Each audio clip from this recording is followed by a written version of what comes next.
Eleanor Roosevelt grew up, and always was, very shy, very reserved, didn't feel comfortable in her own skin as a kid.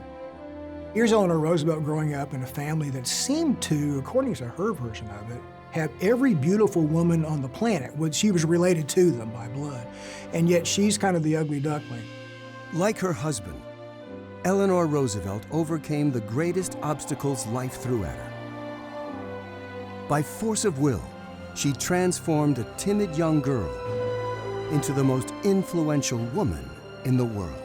Her shyness could have crippled her completely, just as his literally being crippled could have stopped his political career completely. And she's going to tell him, this can't stop you. This cannot stop us.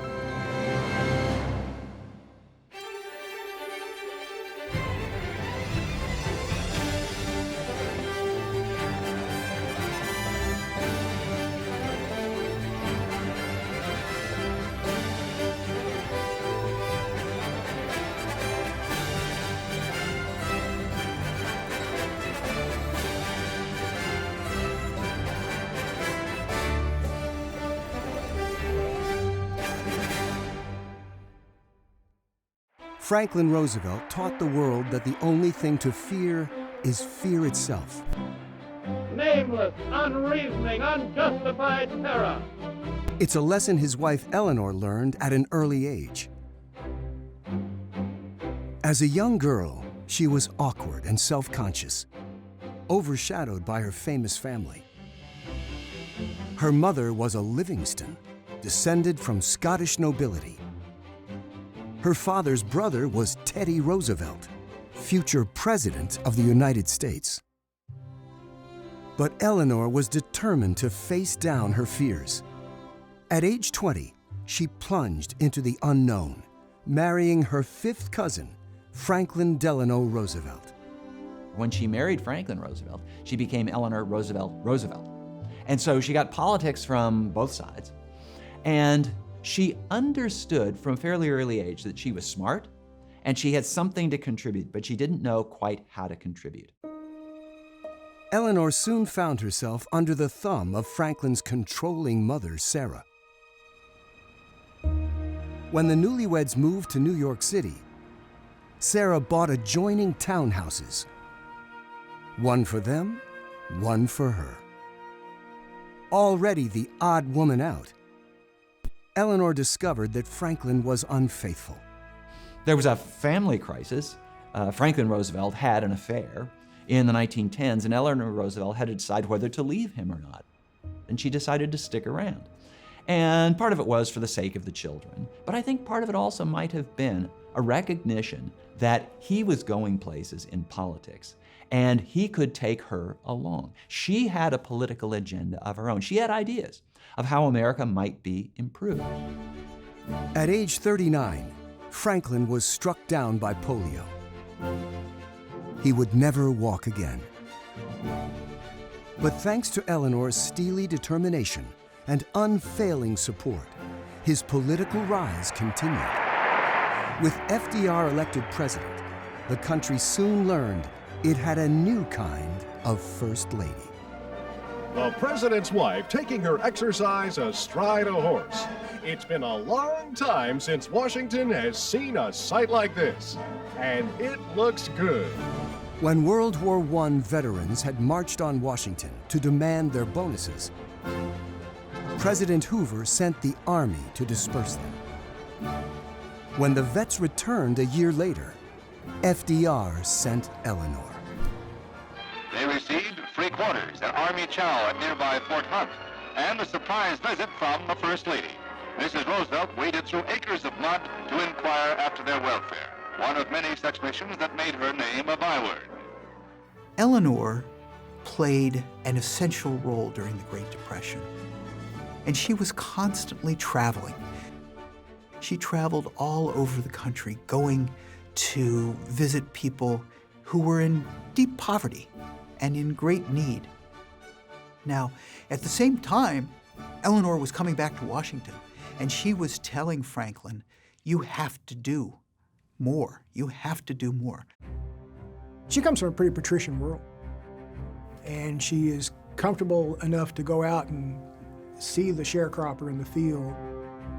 And not just go see the miner, but to actually go down into the mine. Americans knew Eleanor was on their side. She made sure every single letter sent to her was answered by someone in the federal government. She traveled the country tirelessly and fearlessly, becoming the first First Lady to fly. Very glad to have this opportunity. And earning the nickname Eleanor Everywhere. When need be, she could hang out with the elites too.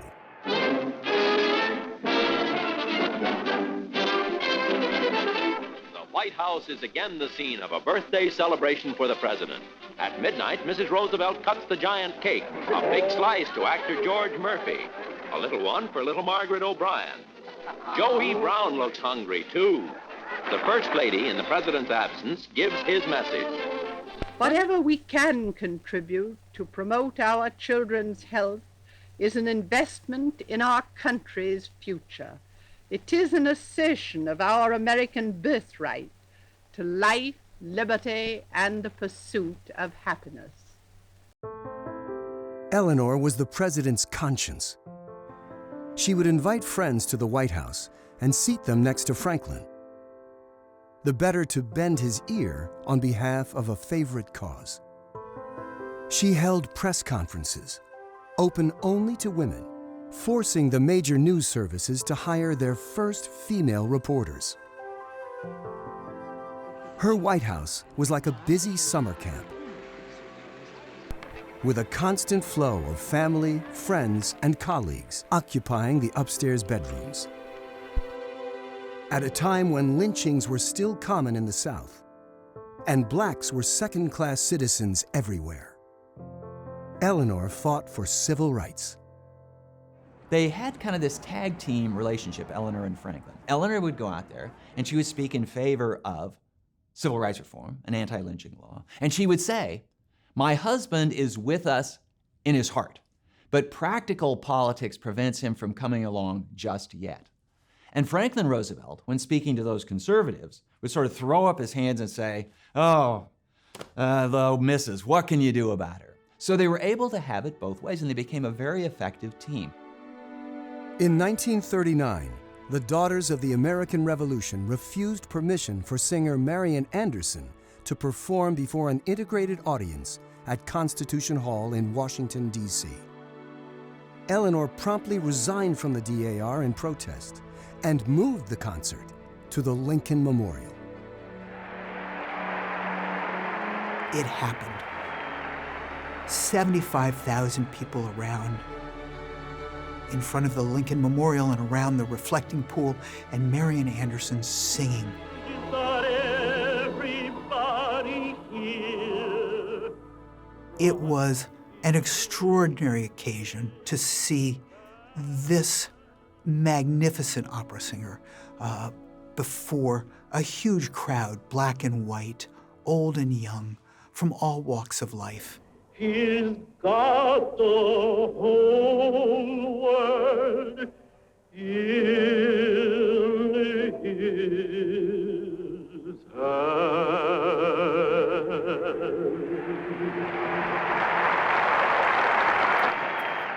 There'd really been nothing quite like it that had ever happened in the United States before, and it really marked a watershed in American civil rights, and really led to a future in which Martin Luther King could stand in front of the Lincoln Memorial and speak about his dream.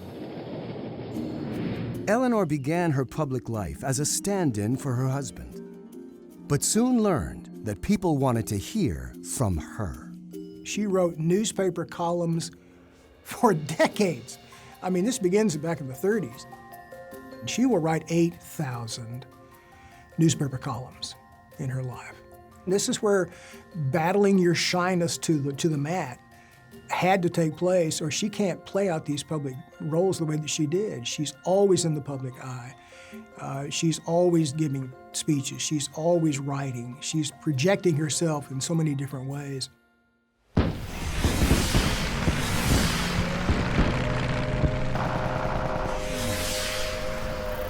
When the Japanese struck at Pearl Harbor, Eleanor spoke to the nation within hours, a day before FDR addressed Congress.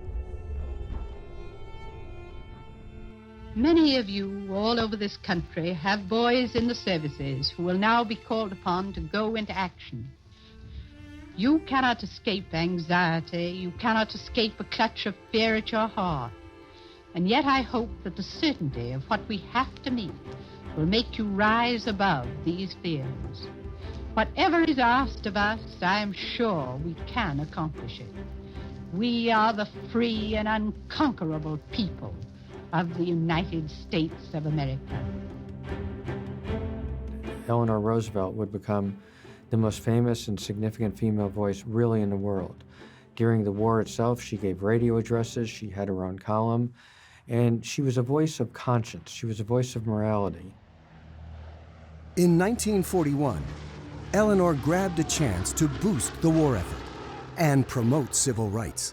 Cadets of the Army Air Corps' first all-black fighter unit are taught and trained at Tuskegee. Alabama's Tuskegee Institute housed the all-black 99th Fighter Squadron. The unit was an experiment. Many Americans believed that blacks could never be pilots. Eleanor knew better and eagerly boarded a plane flown by Charles Anderson, AKA Chief Anderson. Despite the Secret Service telling Eleanor not to go up, she flew with him. She flew for more than an hour over the Alabama countryside and came back down to earth, and suddenly the idea that African Americans could be pilots made sense. At times, Americans grew weary under the burdens of total war. 4 long years of dashed hopes and lost lives. Throughout, Eleanor played a pivotal role in boosting morale. It was an earnest and hard-working First Lady who visited our boys in the Southwest Pacific, as these pictures just released by the Marine Corps disclose. Informality is the keynote of Mrs. Roosevelt's chats with these wounded boys. In a nation such as ours, every man who fights for us is in some way our man.